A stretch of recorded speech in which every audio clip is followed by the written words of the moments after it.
नमस्कार दोस्तों, एक बार आप सबका फिर से बहुत बहुत स्वागत है आप सभी के अपने YouTube चैनल डियर गुरुजी पर। सो गाइस, जैसा कि आप सभी को पता है कि डेली दोपहर में 1 बजे आप सभी की जो क्लास है रीजनिंग की चलती है। तो आई होप आप सभी को यहाँ पर टाइमिंग तो पता ही होगा, और साथ ही साथ जितने लोग यहाँ पर जुड़ रहे हैं एक एक लाइक करके अपना जो अटेंडेंस है वो लगाते हुए चलें। और साथ ही साथ दोस्तों, अगर आपने अभी तक टेलीग्राम जो ग्रुप है ज्वाइन नहीं किया तो टेलीग्राम ग्रुप ज्वाइन कर लीजिए, क्योंकि आप सभी को पता है कि टेलीग्राम पर जो इंपॉर्टेंट PDFs है या इंपॉर्टेंट अपडेट है मैं देते रहता हूँ। आप लोग इंस्टाग्राम पर फॉलो कर सकते हैं, नीचे आपको लिंक देखने को मिल जाएगा। तो चलिए इसको स्टार्ट करते हैं क्लास को। इसके अलावा छोटी सी और जानकारी यही है कि अगर आप लोग यहाँ पर मेरी क्लासेस अनअकैडमी पे भी लेना चाहते हैं तो डेली 2 से 3 क्लासेस मेरी अनअकैडमी पे ही चलती हैं, तो आप लोग वहाँ पे मेरी क्लासेस ज्वाइन कर सकते हैं। सिंपली आपको अनअकैडमी का ऐप डाउनलोड करना है और आपको वहाँ पे अपनी आईडी बना करके, एक बार मैं फिर से बता देता हूँ कौन सी कैटेगरी, लोग कैटेगरी बार बार भूल जाते हैं। UPPSC कैटेगरी में आपको मुझे सर्च करना है, ठीक है। ये देख लीजिए UPPSC। कल एक लड़का MPSC में सर्च कर रहा था, कोई लड़का बिहार में सर्च करता है BPSC में, बट सिंपल सा UPPSC में सर्च करेंगे तो मेरी क्लासेस आपको देखने को मिल जाएंगी। आप वहाँ पर मेरी स्पेशल क्लासेस बिल्कुल फ्री में ले सकते हैं। आपको सिर्फ इसी कोड का यूज करना है, डियर गुरुजी। और जितने भी प्लस क्लासेस चल रही हैं, जैसे आपका ये RO का बैच है, फाउंडेशन बैच है, इंग्लिश में हिंदी में कोई भी बैच, अगर आप लोग पूरे बैचेस का फ़ायदा एक ही फीस में उठाना चाहते हैं तो आपको सिर्फ सिंपली इसी कोड का यूज करना है और आपको 10% का डिस्काउंट भी मिल जाएगा। आप कोई भी कोर्स UPPSC से रिलेटेड, UPSSC से रिलेटेड एक ही बार में एक ही कोर्स में कर सकते हैं, ठीक है। तो चलिए स्टार्ट करते हैं आज की इस क्लास को। तो पहला क्वेश्चन देखिए आपके सामने ये रहा। पहला ही क्वेश्चन आपका किससे भाई, बहुत ही इंपॉर्टेंट क्वेश्चन है। सुचित्रा जो है पुष्पा से लंबी है। क्वेश्चन यहाँ पर देखिएगा और सभी लोग यहाँ पर प्रयास करेंगे जवाब देने का, ठीक है। क्या कह रहा है भाई, सुचित्रा पुष्पा से लंबी है। इसके बाद यहाँ पर क्या कह रहा है भाई, हम तो एक चीज़ समझ में आ गई, जो सुचित्रा है S जो है ये बड़ी है किससे, पुष्पा से। जो बड़ा है इसको हम इस साइड लिख रहे हैं, इतना समझते चलिएगा। लेकिन मालती से छोटी, यानी कि इससे भी बड़ी कौन होगी भाई, मालती होगी, ठीक है। और गीता विजी से छोटी है। दूसरा कथन कह रहा है जी, दूसरे कथन में हम बात करते हैं, गीता जो है छोटी है किससे भाई, विजी से। ये पहला कथन हो गया आपका। और दूसरे कथन की हम बात करते हैं तो जो गीता है वो किससे छोटी है, विजी से छोटी है। यानी कि गीता को इधर रखेंगे, हमने क्या बताया था, उल्टा लिख रहा है ना, तो यहाँ पर गीता को रखेंगे, यहाँ पर विजी को रख देंगे। तो यहाँ पर देखिए ये विजी हो गई, ये गीता हो गई। उसके बाद कह रहा है कि विजी पुष्पा जितनी लंबी नहीं है, यानी कि विजी से भी लंबी कौन है भाई, तीसरा कथन कह रहा है हमसे विजी से भी लंबी कौन है, पुष्पा है। यदि सभी एक पंक्ति में अपनी ऊंचाई के अनुसार खड़ी हैं तो कुमध्य में कौन होगा। अब देखो इन तीनों लाइन से हमने एक चीज़ पता चल गया कि भैया सबसे लंबी जो है आपकी M है, फिर उसके बाद मालती के बाद पुष्पा आती है, सुचिता आती है, फिर पुष्पा आती है। देखिए पुष्पा के जस्ट बाद कौन है भाई, V यानी कि विजी है। और विजी के बाद, विनी के बाद कौन है सर, G आती है, यानी कि गीता आती है। तो देखा है तो सबसे बीच में बताइए कौन आ रहा है, P यानी कि पुष्पा आ रहा है ना। तो बिल्कुल सही जवाब आ रहा है। जितने लोग यहाँ पर पुष्पा जवाब दे रहे हैं वो लोग यहाँ पर बिल्कुल करेक्ट हो जाएंगे। क्लियर है। चलिए भाई, अगला यहाँ पर पुष्पा पे टिक कर देंगे। और PDF देखो ऐसे जैसे मैंने हल किया है अपने हैंड राइटिंग में, इसी तरह हल किया हुआ आपको अपने टेलीग्राम पर मिल जाएगा, तो वहाँ से डाउनलोड कर सकते हैं। अगला क्वेश्चन देखिए आपसे यहाँ पर क्या कह रहा है, ध्यान से देखिएगा। यदि कमल के स्थान पर 21,413 लिखा जाए तो महल के स्थान पर क्या लिखा जाएगा। फटाफट यहाँ पर आप लोग भी थोड़ा प्रयास करते हुए चलो। देखो भाई कमल है, कमल के स्थान पे 21,413 लिखा गया। अब देखो कमल मैं बताता हूँ कमल का कोड क्या होता है। देखो कमल का कोड क्या होता है, कैसे लिखेंगे। कमल का कोड 11, A का कोड कितना होता है, 1 होता है। M का कोड कितना होता है, 13 होता है। A का कोड कितना होता है आपका, 1 होता है। और L का कोड कितना होता है दोस्तों आपका, L का कोड आपका 12 होता है, ठीक है। यानी कि यहाँ पर जो 1 है इसको मिलकर आपका कितना बन गया, 2। 1 तो बनेगा नहीं कुछ, 3 और 1 मिलकर कितना हो गया आपका, 4 हो गया। 1 तो ऐसे ही लिख दिया जाएगा और यहाँ पर 2 और 1 मिलकर कितना हो जाएगा, 3 हो जाएगा। यानी कि देखिए 21,413 यही तो बना हुआ है ना। उसी तरह महल में भी हम सबका कोड लिख लेते हैं। M का कोड कितना होता है, 13। A का कोड कितना होता है, 1। H का कोड कितना होता है, 8। A का कोड कितना होता है, 1। L का कोड कितना होता है, 12। तो पहले इन दोनों को जोड़ दो, 3 1 कितना हो जाएगा, 4। 1 8 1 2 1 कितना हो जाएगा आपका, 3 हो जाएगा। तो बिल्कुल सही बात है सर, 41,813। क्लियर है सभी को। ऑप्शन नंबर C क्यों होगा, कैसे होगा, सबको क्लियर हो गया। कोई दिक्कत है, कोई दिक्कत हो तो आप लोग फटाफट कमेंट करके बताते हुए चलेंगे, आपके डाउट जो है क्लियर जरूर किए जाएंगे, ठीक है। अगला क्वेश्चन देखिए आपसे यहाँ पर क्या पूछा गया, ध्यान से देखिएगा कि IJKNPOSUT, तो अगला नंबर जो है किसका आएगा। देखो भाई IKJ दिया गया ना, तो मुझे पता है सर I के बाद J आता है, J के बाद K आता है, IJKNOP आता है, STU आता है, ठीक है। ये तो समझ में आ गया कि ये कैसे लिखे जाएंगे। अब देखो यहाँ पर J के बाद देखो IJKLM गायब, देखो LM गायब है, फिर N आ गया, OPQR गायब, फिर देखिए S आ गया, TUVW क्या हो जाएगा, OP के बाद QR गायब, भी आ गया, STU के बाद VW गायब हो जाएगा। स्टार्ट किससे होगा? X Y आखिरी में, Z बीच में, तो XZY कहीं पे आ रहा है सर? बिल्कुल सही बात है, आप लोग के जवाब भी यहाँ पर ऑप्शन नंबर डी आ रहे थे, तो डी वाला ऑप्शन जो है यहाँ पर बिल्कुल करेक्ट हो जाएगा। क्लियर सभी को? चलिए, आई होप क्वेश्चन क्लियर हो गया होगा। अगला क्वेश्चन देखिए आपसे यहाँ पर क्या कह रहा है, अपरिमेय संख्या यहाँ पर बताइए कौन सा है? 9, 1/9, 0.09 और 0.09। अपरिमेय संख्या का मतलब होता है जिनको हम लोग परिमेय रूप में नहीं व्यक्त कर सकते हैं, ठीक है। जैसे 9 आपका अपरिमेय है, सॉरी अपरिमेय संख्या नहीं है, ये आपका एक परिमेय संख्या है।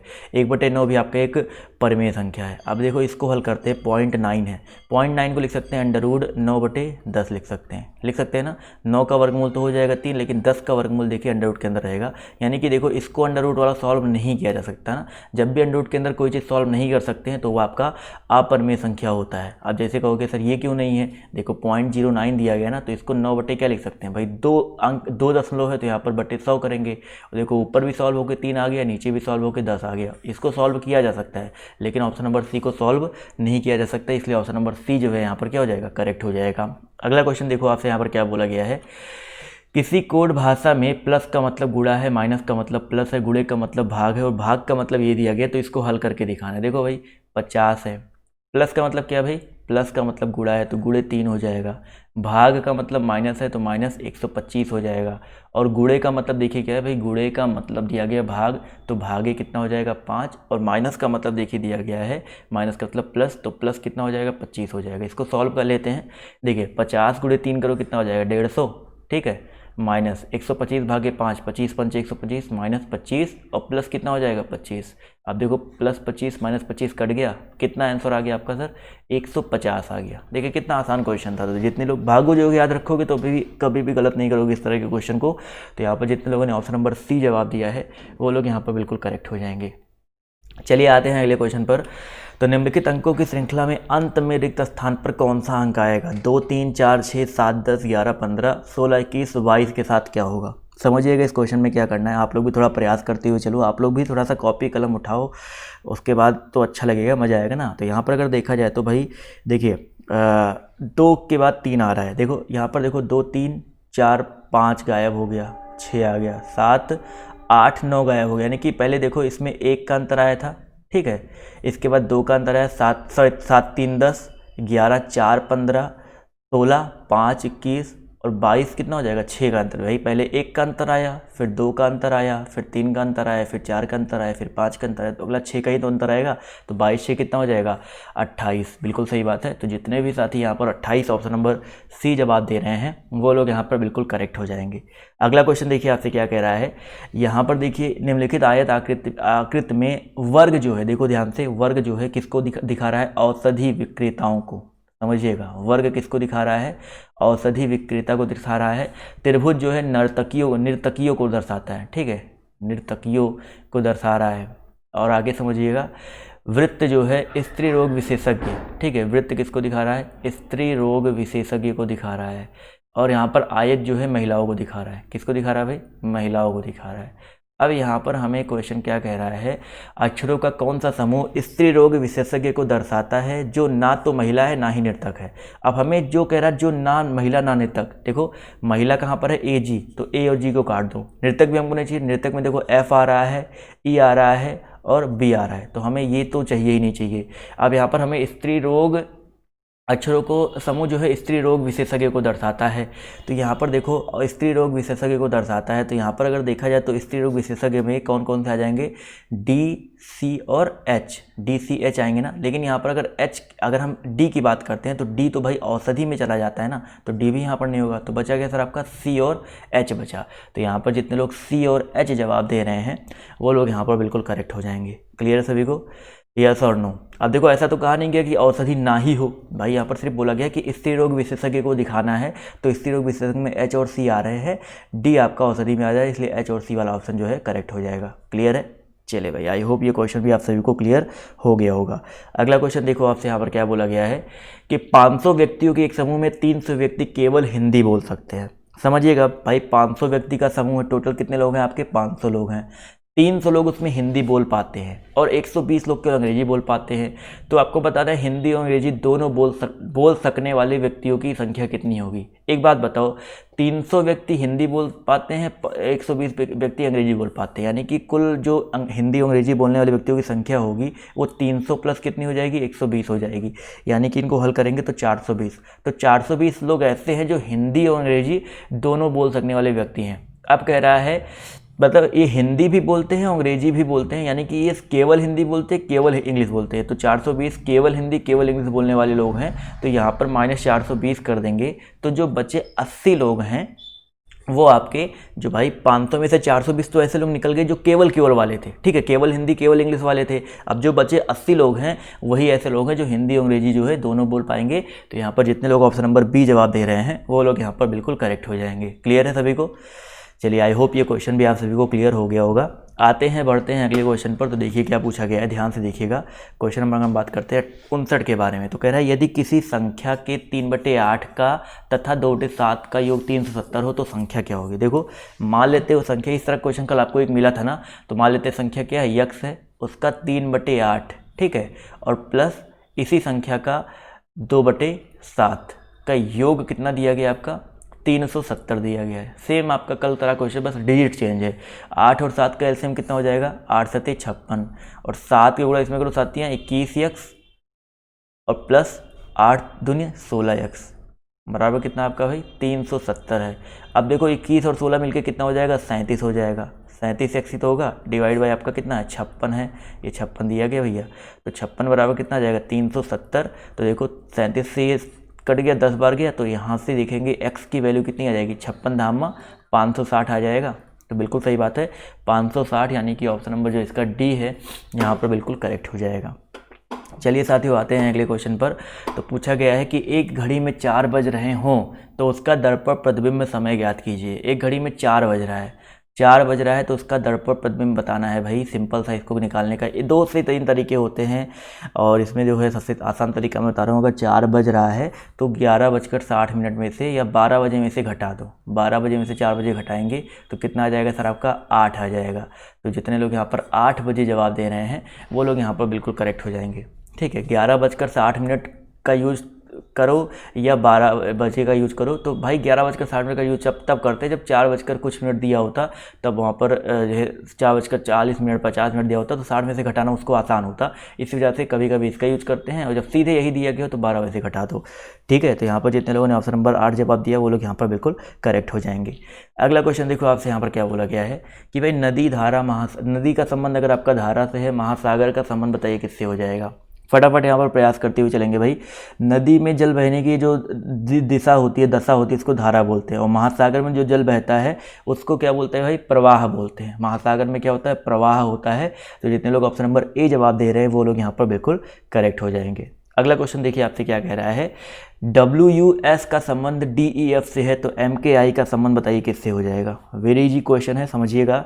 देखिए मैंने आपको बता रखा है ना, जैसे मैंने एक आपको बताया था उफ, लव, वाई, ये बताया था ना, सर्ट जी बताया था नहीं, SHIRT सर्ट जी, DW PK MN, ये सब चीज़ें मैंने आपको ऑलरेडी बता रखी है कि एजेड, ये सब बता रखा है ना, कि जैसे U का पॉइंट ऑफ होता है, L का O होता है, V का E होता है, B का Y होता है, S का H, I का R, T का G, D का पॉइंट W, P का पॉइंट K, M का पॉइंट A का पॉइंट Z, ये बता रखा है ना आपको। तो वही सेम चीज़ देखो, W का पॉइंट क्या है, देखिए D दिया गया ना, U का पॉइंट उफ, S का पॉइंट H, यानी कि सब अपोजिट दिए गए हैं। तो M का पॉइंट क्या होता है, देखो M का पॉइंट MN होता है, ठीक है, MN हो गया। K का पॉइंट देखो क्या होता है, PK से क्या होता है सर, PK होता है, P होता है। I का पॉइंट क्या होता है, देखो IR है ना, SHIR, I का पॉइंट क्या होता है, R होता है। तो NPR कहीं पे ऑप्शन में आ रहा है, जी हाँ बिल्कुल आ रहा है, ऑप्शन नंबर डी में आ रहा है। तो जितने लोगों ने ऑप्शन नंबर डी जवाब दिया है वो लोग यहाँ पर बिल्कुल करेक्ट हो जाएंगे। क्लियर है सभी को? चलिए आई होप ये क्वेश्चन भी आप सभी को यहाँ पर क्लियर हो गया होगा। अगला क्वेश्चन देखिए आपसे क्या कह रहा है कि अनुक्रम 462, 420, x 342 में x का मान ज्ञात करो। फटाफट यहाँ पर प्रयास करते हुए चलेंगे। यहाँ पर x का जो मान है आपका कितना हो जाएगा। वेरी इजी क्वेश्चन, थोड़ा सा प्रयास करेंगे अपने आप जवाब जो आ जाएगा। तो 64 नंबर क्वेश्चन में अगर देखा जाए तो देखिए 462 से 420 कितने का अंतर आया भाई, 462 से 420 42 का अंतर आया है। तो एक बार इसमें भी 42 का अंतर करके देख लेते हैं। तो 42 का अंतर करेंगे तो भाई नहीं आएगा। तो यहाँ पर 462, 420, 42 का अंतर मान लेते करके देखते हैं, तो लॉजिक एक बार लगाएंगे हम। मान लीजिए तो 420 में से 42 घटाओ, कोई ऑप्शन तो दिख नहीं रहा है, ठीक है। चलो दूसरा लॉजिक लगा के देखते हैं। यहाँ पर देखो इसमें 42 का अंतर आया है, तो मान लीजिए इसमें 40 का अंतर करके, क्योंकि सारे आंसर जो आपके इस तरह के आ रहे हैं, तो 420 में से 40 घटाएंगे कितना हो जाएगा, 380 हो जाएगा। हमने सिर्फ लॉजिक लिया, 380 हो गया। अब देखो इसमें कितना का अंतर है, 380 और 42 में अगर देखा जाए तो कितने का अंतर है भाई, 380 और 42 में फिर से देखा जाए तो 38 का अंतर है। कितने का अंतर है, 38 का। तो बिल्कुल सही बात है भाई, पहले 42 का अंतर आया, फिर 40 का अंतर आया, फिर 38 का अंतर आया। ये सीरीज चल रही थी -40 -42 -42 -40 -38। तो इस हिसाब से 380 वाला ऑप्शन जो है यहाँ पर, ऑप्शन नंबर ए यहाँ पर बिल्कुल करेक्ट हो जाएगा। क्लियर है, समझ में आ गया ना क्या किया गया था। चलिए अगला क्वेश्चन देखिए आपसे यहाँ पर क्या बोला गया है, ध्यान से देखिएगा। 4x4x4 सेंटीमीटर डायमेंशन के एक घन के सभी फलक हरे रंग से रंग दिए गए हैं और उसे 64 इकाई, ध्यान देखिएगा, उसे 64 इकाई घनों में काट दिया जाता है। तो कितने इकाई घन ऐसे हैं जिनके 2 फलक हरे रंग से रंगे होंगे। तो भाई सिंपल सा समझो इस क्वेश्चन में क्या है। मुझे पता है 4x4x4, तो यहाँ पर एक सिंपल सा फॉर्मूला होता है 12n-2। अगर 2 पूछा जाए, अगर दो फलक रंगने की संख्या पूछती है, तो 2 फलकों पर रंगे रंगों की संख्या, घनों की संख्या होती है, 12n-2 होता है। तो बराबर क्या हो जाएगा भाई, 12। n की वैल्यू कितनी है भाई, देखो यहाँ पर 4x4x4 वाला दिया गया ना, n की वैल्यू ऐसे निकालते हैं, 64 इकाई घन में काटा गया है, तो n³ बराबर कितना होता है, 64 होता है। तो n का मान कितना आ जाएगा, यहाँ से 4 आ जाएगा। तो n का मान 4 है, माइनस कितना हो जाएगा, 2। तो 4 में से 2 गया, कितना हो जाएगा, 2 जो 12 दूनी कितना हो जाएगा, 24 हो जाएगा। तो यहाँ पर कितने आंसर आ गए भाई, 24 आ जाएगा। अब घन वाला चैप्टर भी मैंने आपको ऑलरेडी पढ़ा रखा है, अगर आपने उस वीडियो को नहीं देखा है तो सिंपली सर्च कर लीजिएगा, डियर गुरुजी डाइस या डाइस क्यूब सर्च कर लीजिएगा तो आपको मिल जाएगा। तो जितने लोगों ने ऑप्शन नंबर सी जवाब दिया है वो लोग यहाँ पर बिल्कुल करेक्ट हो जाएंगे। अगला क्वेश्चन देखिए क्या कह रहा है, विषम आकृति, यहाँ पर बताइए कौन सा हो जाएगा। वेरी इजी है, थोड़ा प्रयास करेंगे तो अपने आप जवाब आ जाएगा। 66 नंबर क्वेश्चन में देखा जाए तो भाई सी आकृति, देखो सी आकृति यहाँ पर डिफरेंट हो जाएगा। क्यों सर सी आकृति, क्योंकि देखो इसमें ये सबसे विकर्ण है, इसमें भी विकर्ण है, इसमें भी देखा तो व्यास है, सारे मतलब सबसे बड़ी बड़ी भुजाओं के पे खींचे गए हैं। बड़ी वैसे देखने में भी लग रहा है कि भाई अलग है। तो जितने लोग यहाँ पर ऑप्शन नंबर सी जवाब दे रहे हैं वो लोग यहाँ पर बिल्कुल करेक्ट हो जाएंगे, ठीक है। और जितने लोग यहाँ पर साइंस साइड वाले हैं, आर्ट साइड वाले हैं, उनकी भी क्लासेस मैंने स्टार्ट कर दी, बहुत परेशान थे वो लोग भी। कॉमर्स वाले भी बिल्कुल टेंशन मत लें। और अभी इसके बाद जो अगली क्लास चलेगी, नेक्स्ट क्लास चलेगी, उसका देखिए मैंने लिंक पहले कमेंट बॉक्स में पिन कर दिया है। तो कमेंट बॉक्स वाले पिन पे क्लिक करके जो दिया गया उससे आप लोग अगली क्लास जो है जा करके देख सकते हैं, ठीक है। इसके जस्ट बाद लाइव चलेगा, ये जैसे ही खत्म होगा उसके जस्ट बाद चलेगा। अगला क्वेश्चन देखिए कह रहा है, यदि 10 और 50 के मध्य एक अभाज्य संख्या इस प्रकार है कि उसके अंकों को आपस में बदलने पर कोई प्रभाव नहीं पड़ता है, तो उस संख्या का वर्ग कितना होगा।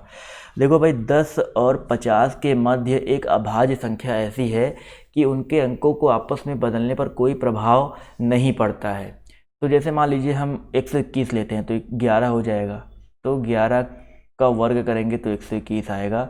आपस में बदलो तो कोई प्रभाव नहीं पड़ेगा। लेकिन एक चीज़ समझो यहाँ पर कि पहली बात तो इनके मध्य एक अभाज्य संख्या लेना था ना, तो 11 एक अभाज्य संख्या है।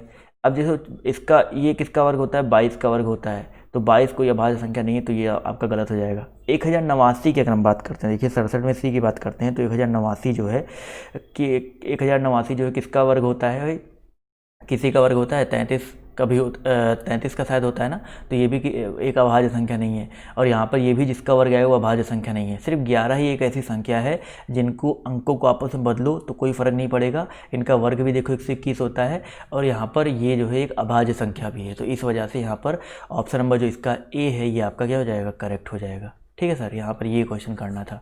अगला क्वेश्चन देखिए आपसे क्या कह रहा है कि राम उत्तर पश्चिम 4 किलोमीटर पैदल चलता है और फिर 3 किलोमीटर दक्षिण पश्चिम जाता है। समझो भाई, जिसको इस तरह क्वेश्चन नहीं आता है, बहुत आसान तरीका मैंने आपको ऑलरेडी बता रखा है। ये आपका क्या होता है, पूरब होता है, ठीक है।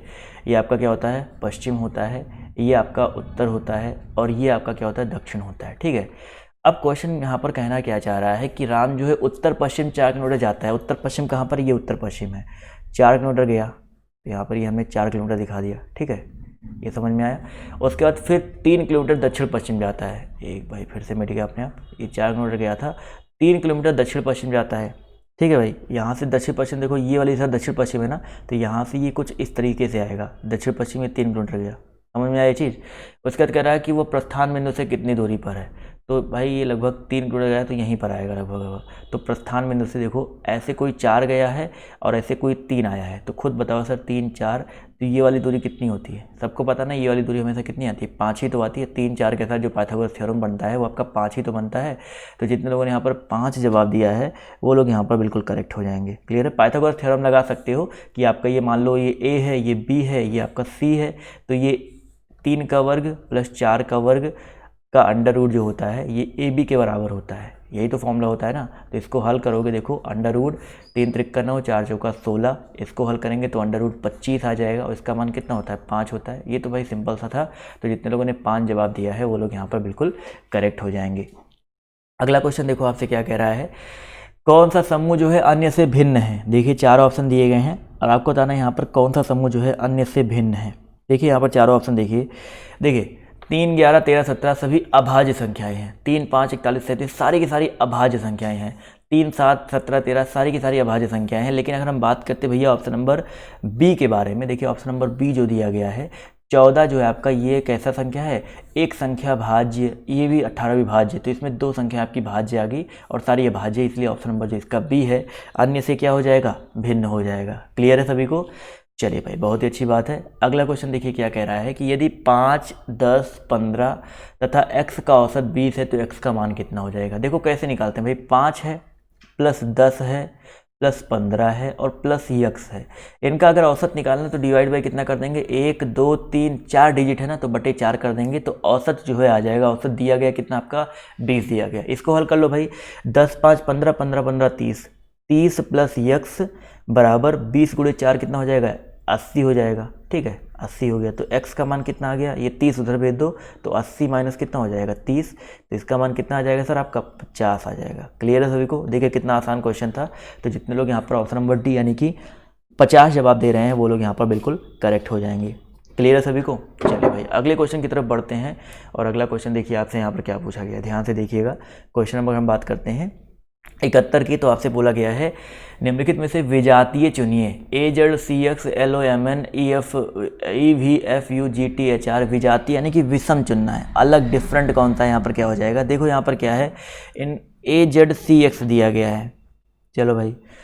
इसके बाद LOMN दिया गया है, चलो। तो यहाँ पर देखो क्या है कि यहाँ पर अक्षर युग्म जो दिए गए हैं, देखिए अक्षर युग्म की अगर हम बात करते हैं, देखो A का अपोजिट क्या होता है? Z, C का X होता है। ठीक है, L का अपोजिट O होता है, M का अपोजिट N होता है, E का V होता है, U का F होता है, पता है। लेकिन G का अपोजिट अगर T होता है और R का अपोजिट क्या होता है? H नहीं होता है, I होता है। तो इस वजह से ऑप्शन नंबर जो इसका D दिया गया है यहाँ पर, ये वाला आंसर जो है करेक्ट हो जाएगा, क्योंकि ये जो है आपका अपोजिट नहीं दिए गए हैं। क्लियर सभी को? चलिए आई होप ये क्वेश्चन भी क्लियर हो गया होगा। अगला क्वेश्चन देखिए आपसे कह रहा है कि लुप्त संख्या यहाँ पर ज्ञात करना है। 2 17 23 3 12 क्वेश्चन मार्क 5 8 38। फटाफट यहाँ पर बताइए सर, लुप्त संख्या यहाँ पर बताइए कौन सा हो जाएगा?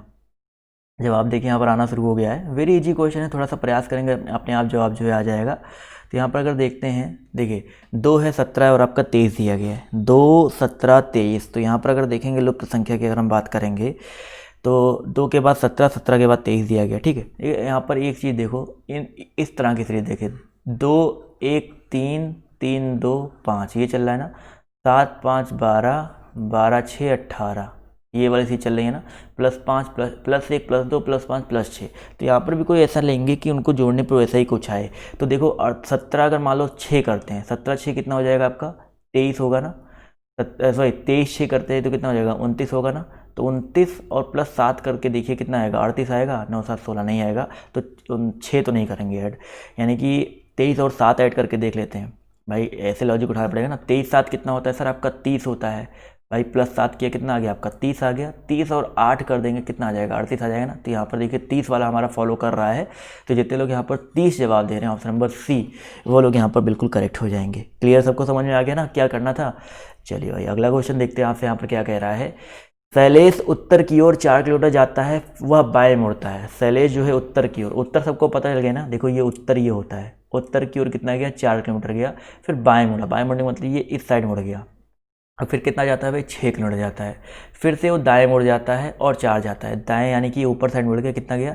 4 गया। तो पूछा गया वो प्रारंभिक बिंदु से कितनी दूरी पर है। देखो प्रारंभिक बिंदु से ये इतनी दूरी पर है ना। ये कैसे निकालेंगे? ये आपका 4 है और ये आपका 4 है, तो 4 और 4 नीचे आ जाएगा, ठीक है, 4 4 हो गया।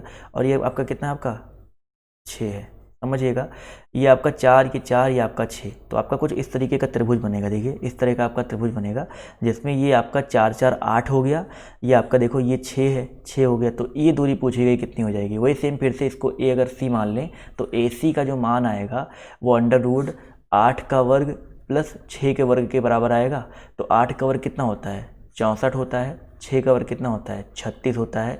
इसको ऐड करेंगे तो √100 हो जाएगा, और √100 का मान कितना आ जाएगा, 10 आ जाएगा। तो बिल्कुल सही बात है, 10 किलोमीटर जितने लोगों ने जवाब दिया है ऑप्शन नंबर डी, वो लोग यहाँ पर बिल्कुल करेक्ट हो जाएंगे। क्लियर है सभी को?